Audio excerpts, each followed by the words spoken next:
All righty, journey with me, if you would, to the book of Philippians. Paul's letter to the church at Philippi. Paul's epistle to the church at Philippi. A written letter. Paul wrote most of his letters while he was in a Roman cell.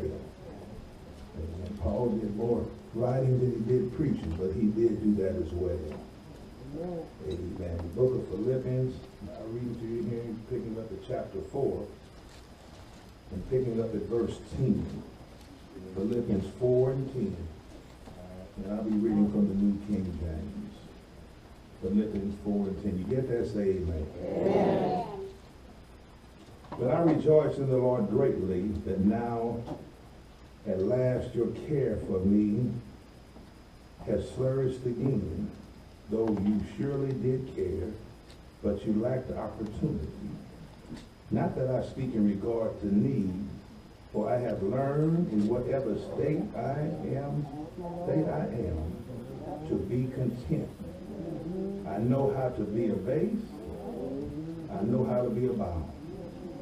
Everywhere and in all things, I have learned both to be full and to be hungry, both to abound and to suffer need. And I'm going to read verse 13 just to throw it in. I can do all things through Christ who strengthens me. You may be seated. Amen.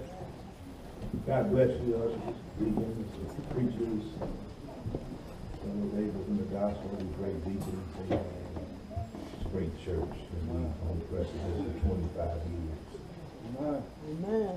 I'm going to talk to you from this subject today, living with the highs and the lows. Turn to your neighbor and say, neighbor, pastor's going to preach about living with the highs and the lows. Living with the highs and the lows. Life is not a series of accidents. It is a series of appointments. We live in the most affluent nation in the world. We have more possessions, more freedoms, more opportunities than almost anyone else. And yet we're among the most unsatisfied people on this earth. Amen. Amen. Abraham called God Jehovah-Jireh, meaning the Lord will see to it, or the Lord will provide. Genesis 22:14. And when he put forth his own sheep, he goes before him. John penned that in John 10:4. He said that this is the providence of God, a wonderful source of contentment. So right here in this text, y'all, Paul is quick to let his friends know that he was not complaining. His happiness did not depend on the circumstances or things. His joy comes from something deeper, something apart from either poverty or prosperity. All right. Apart from both of them. Paul was excited, you all, that the Philippians had once again expressed their love for him in a tangible way. They helped take care of him. Did the nice things for him. The Christians in Philippi had sent him a love offering, Reverend Bradley, an expression of their concern of him and their concern for him doing the Lord's work. All right. That's good. These Christians were in agreement with Paul and his ministry. They said, Paul, we're going to reward you. You're doing a good job. We want to encourage you. We're going to take up a little offering. You've been a tent maker. You're preaching and teaching the gospel. But although they had not recently shared their resources with him, they shared his thoughts and feelings about Christ and the gospel ministry. Most of us have learned how to be abased, to live humbly. Because you all, when difficulties come, what do? We immediately run to the Lord. Most of us.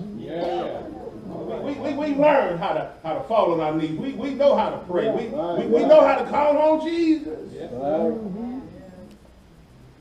know how to say, Lord, help me.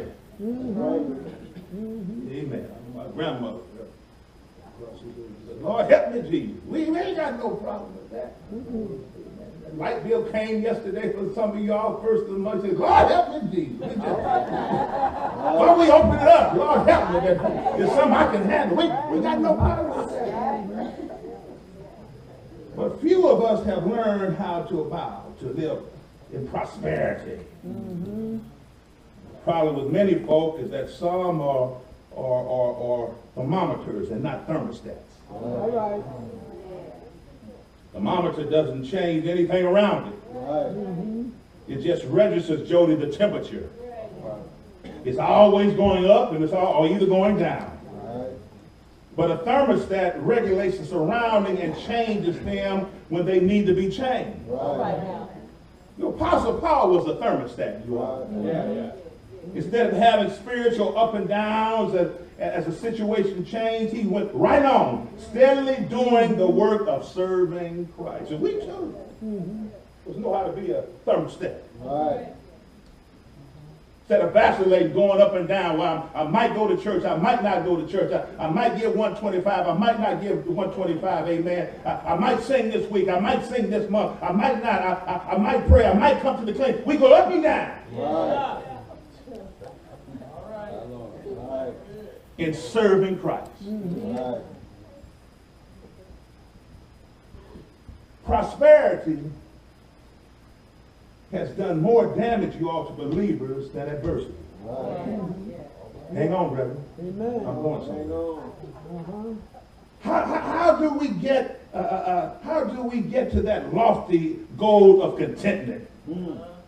I'm glad you asked. It is important, you all, for believers to realize that biblical contentment is not fatalism or acquiesce to one's lot in life. No, it's none of that. Such thinking, you all, would smother God's ongoing guidance. Yeah.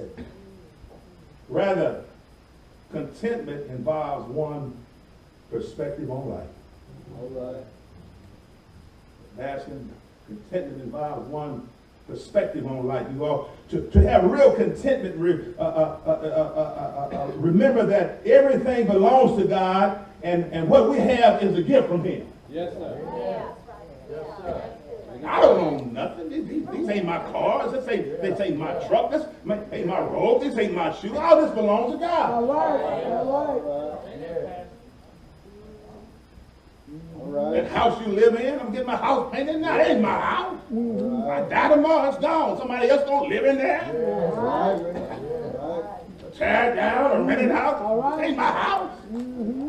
Temporary. All belongs to God.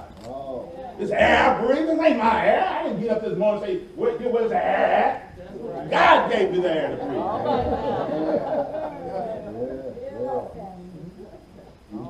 We fell back in time. I woke up before everything went up. As Mama said, well, your body is locked into waking up at a certain time. Y'all know what I'm saying? That ain't wrong. Probably ain't got nothing to do with me getting up.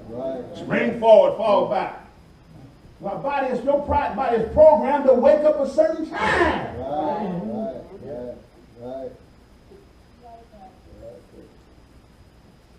Look at verse 11. Look at verse 11. Not that I speak without regard to need. I have learned whatever state I am to be content with it. That word want, you all, means to suffer need. It means falling short of poverty. Paul was suggesting to his readers that he had not reached the point of poverty. He was not down to his last penny, Brother Bill. He was not destitute. He was suggesting to the readers that he had not reached the point of, that point of complaining, criticizing, or begging. He hadn't reached that point of complaining, criticizing, or begging. Paul here was really acknowledging the fact that God had never let him down.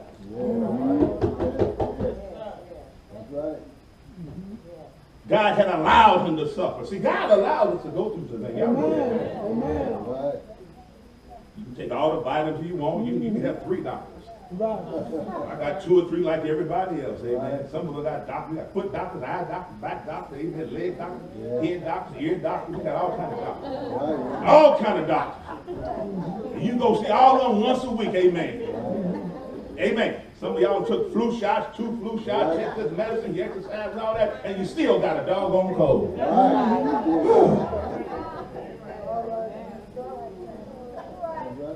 Still a mess. God had allowed him to suffer, but he never allowed him to suffer destitution, you all. Paul had learned how to want because he did not allow his circumstances to control his life. That's our problem. All of us are so nervous. I was talking to a brother, sister. I was in the store yesterday. I left from the store. I saw a brother. We got to talk about the election this here. He said, I'll be glad when Tuesday comes and all these ads and all that. I knew too. Amen. And everything just coming off. And I said, you know what? I'll be glad when he gets here. But you know what? Tuesday, God's still going to wake up. And he's still going to be there. Whoever we got in the White House. That's right. He understood that his life was ordered by God. Paul was no Reverend Bassett. He was no ivory tower theologian. All right. He had lived and ministered in the trenches. All right. Yes, sir. I like that, don't I? Ivory tower theologian. We got them around Kansas City. See, I like these guys. These guys come from the trenches. That's why I love them. They come from the trenches. He come from the trenches, you all. Come Chicago, St. Louis, come from the trenches. Bradley came from the trenches. Bassett came from the trenches. I know where him and Carter came from. We all come up through Northeast and Douglas streets of Kent. You got to come through the trenches. Ivory tower theologians. We were just talking about that. Ain't none of us perfect. Y'all know that, don't you? But you know what? Y'all ain't perfect either. Because the Bible said all have sinned. That's what your Bible said. And fall short of the glory of God. Yes. Ivory tower theologians. Paul had ministered in the trenches. Right. He lived within God's perfect will for his life. Therefore, he trusted God every way he turned. Oh, I'm not going to hold you long, but this thing here, these ups and downs of life all around us, and some of us, we get shook up. We need to be the thermostat. The apostle trials began at Damascus shortly after his conversion, Acts chapter 9. At Lystra, on his first missionary journey, hostile Jews came from Antioch and Iconium, and having won over the crowds, they stoned Paul. They dragged him, Dean Kennedy, from city to city. Acts 14:19, supposing he was half dead. Trenches. My brother up the street got beat up because he's a pastor. Going to his car at church. In a neighborhood that he cares about. That we all care about. The enemy don't care nothing about the churches. We're in the trenches, you all. Well, the apostles' trial, they began, but it tells us in verse 12. It said, I know how to be abased, I know how to be about. He said, everywhere in all things I have learned. Lord, help me preach this. I've learned to be full and to be hungry. Both to bow and to suffer need. The following verses give a bit of Paul's personal testimony. Paul knew what it was like to live on almost nothing. Do I have a witness? Tells us that in 1 Corinthians 4:11 and 1 Corinthians chapter 6. You can go there in your spare time. Although he taught that the churches should support their leaders, Paul himself did not demand salaries from the churches that he had planted. Like some of us brothers do today. Demanding salary. See, this kept him above criticism, you all. 2 Corinthians 11:7. Thus we travel, you all. Thus we travel, and food cost, and it did. Paul probably had very little to live on, but he knew how to live with everything. Amen. This making sense, you all. Now, literally, this meaning of this of the Greek word, you all, abundance, you all. Let me help you. It means overflow. Many of us, you all, have experienced things in abundance, but we do not know how to have things in abundance. Let me say that again. Many of us have experienced things in abundance, but we do not know how to have things in abundance. We have experienced things in abundance. Let me get you, but we don't know how to have things in abundance. Right. We have problems with prosperity. Let me help you all. That's a large amount of something. That's a condition of being rich in supply. Watch this. Paul could withstand prosperity without panic, and he could withstand prosperity without pride. He was low, he didn't panic. Let me talk to this side. And when he had it all, he wasn't proud. Let me help you out. When he was low and didn't have nothing, he didn't panic. And when he had it all, he didn't walk up there like this. Let me help you out again. When he was low, he didn't panic. He didn't throw in the towel. He didn't cuss folk out. He didn't quit the church. All right now. And when he had it all, he didn't walk all around. He said, oh, no, I got it going on. Talk to me in here. Talk to me in here. I done made it. I'm in 6 figures. Got your head all up here. It wasn't like that. But when he was low, he did not panic. All right. Prosperity didn't change him. Let me really help you all out. Some of us get 2 suits. Couple of pair of shoes, nice outfit, got your hair done, earrings to match. Brothers, y'all the same way. I'm going to you get the necktie to match. You got the pocket square. Just the other day, Brother Bell, I can share because I love y'all. I had on a suit. The lady said, you got a Steve Harvey suit on? You know what? I didn't know what kind of suit I had on. But she checking me out. I said, I don't know what kind of. Okay. I said, oh no, this ain't Steve Harvey. You know what? I didn't even know what kind of suit it was. I don't know. But brothers, you know, because you're wearing your Steve Harvey shoes on, and your briefcases and all that, and your neckties, and your pockets, you really think you got it going on. Y'all can say amen. God don't care nothing about all that. Prosperity. Don't be proud. Because there was a day, amen, I couldn't wear no Steve Harvey, nothing, no Tommy Hilfiger, nothing. It was Robert Hall, Flag Brothers, y'all with me? Harold Pettis. Then when we really got a little something, my daddy would take me when I got way up. I won't tell all it. He'd take me to Rothschild's, but we didn't shop upstairs. We shopped at Rothschild's in the basement. That's where the sale was. But they didn't know that in the Northeast. All they knew it came from Rothschild. Had the label in it, brother. You show Rothschild. That bad boy was on sale. Right.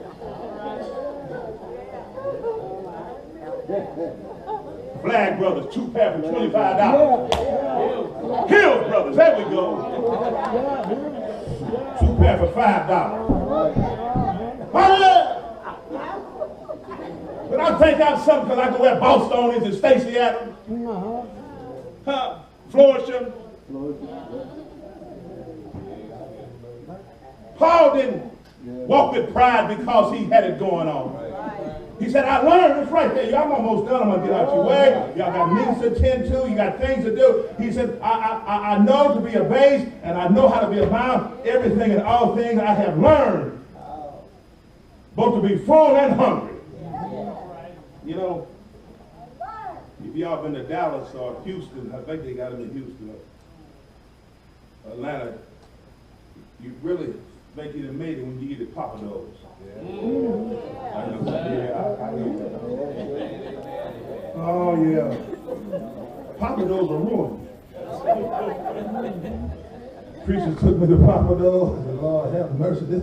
I'm in heaven here. I walked out there, Sister Gloria, I thought I was somebody. I hated Papa though. All this shrimp and seafood, they give me so much food out. Anyway, because you know, they don't have them here.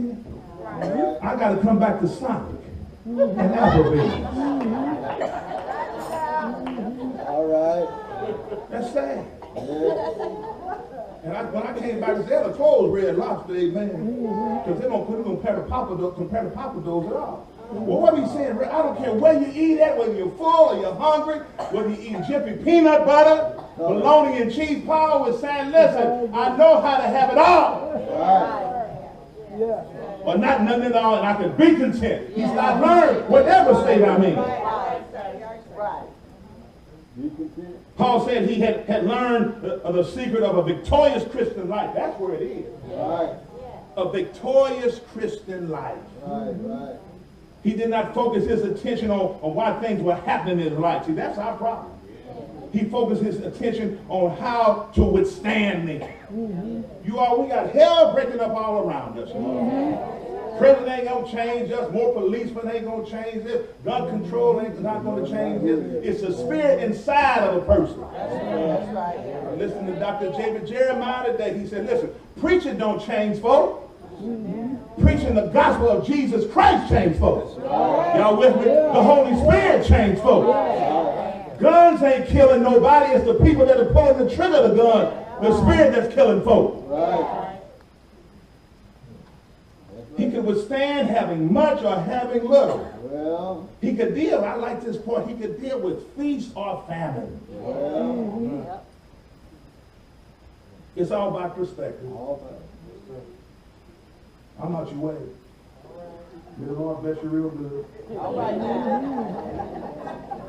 It's all about perspective. A little boy was playing in the backyard with a baseball bat and a ball, and he yelled out, Brother Bell, he said, I'm the greatest player in the world.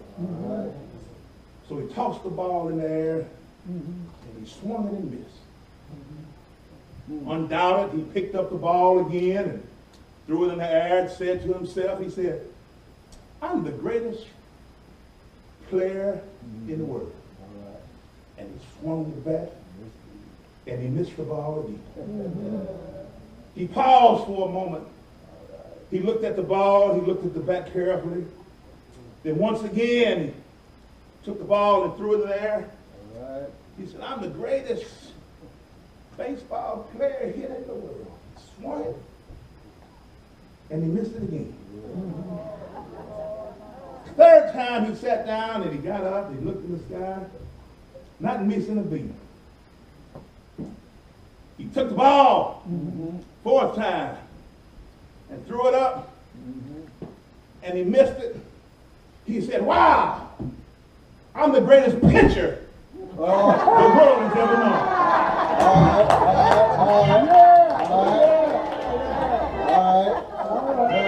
Through life's ups and downs, it depends on how you see yourself.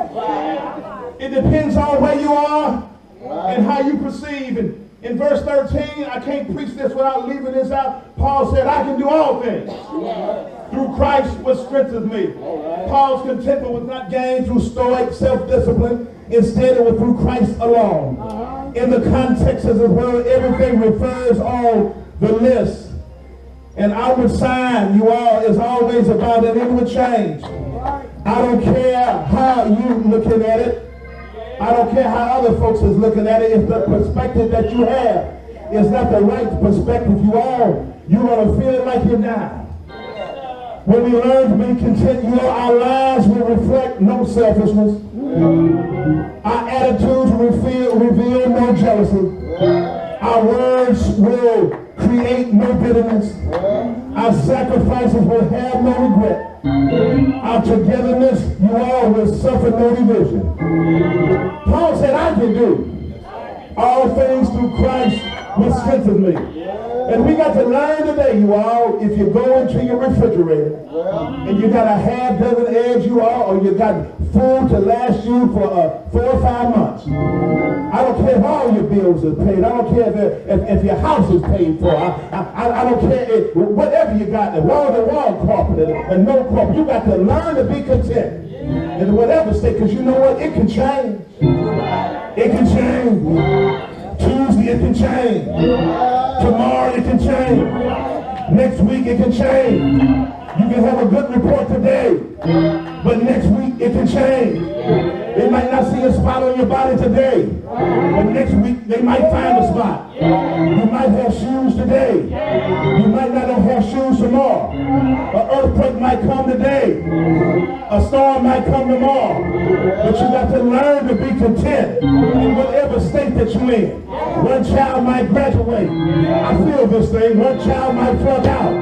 One daughter might get through school and have no children. One daughter might have 4 children with no husband. And then she's pregnant again. You got to learn to be content in whatever state that you're in. One person in church might love you. 2 people might not love you. You got to keep on speaking. And don't let that allow you from not coming to church. You got to learn to be content in whatever state that you're in. It might snow today. It might rain tomorrow. It's 75 and sunny today. But next week we might have a freeze. You got to learn to be content in whatever state that you're in. Because I serve a Jesus that sits high and looks low. They hung him high. They stretched him wide. They pierced him in the side till his blood soaked the earth. They hung him on the cross. One Friday. He hung it all day Friday. All day Friday night. All day Saturday. All day Saturday night. But early, one Sunday morning, he got up with all power. So I don't care what they say about me. I learned to be content in whatever state I'm in. You know what? I'm so happy that I'm on God's side. I'm so happy that God chose me to be his minister of the gospel. Because I had to learn for myself that weeping may endure for a night, but you know what? Joy comes in the morning. Don't be like the fellow said. Some of us are up, some of us are down. Some of us are level to the ground. But you got to learn to be content, because you can do all things through Christ who strengthens you. Living life through your ups and your downs. Through your downs and your ups.